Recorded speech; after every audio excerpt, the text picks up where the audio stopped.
дүйнө жүзүн өрт алып, кара жалын каптады, кыяндай агып шаркырап, кызыл кандын акканы. Ушундай апат күндөрдө уяттан уят эмеспи уулуңдун үйдө жатканы.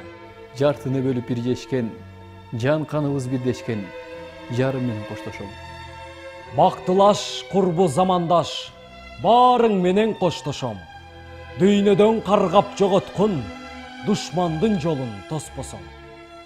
Элине бүлүк түшкөндө, эр жигит шондо сыналат, кедери элдин кетпейби.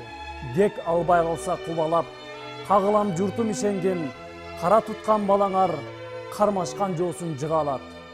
Тып-тынч жаткан элиме душман келип кол салды, бейпил жаткан жеримде кандуу согуш башталды. Узатышты, ыйлап, сыздап энелер өз уулдарын көз жаш менен өлүмгө курман болду. Баатыр болду нечендер жашасын деп бизди ушул өмүрдө.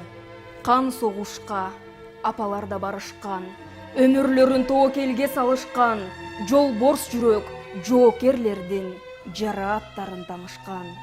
Танк алдына тайманбастан барышты. Эл жер үчүн душман менен атышты.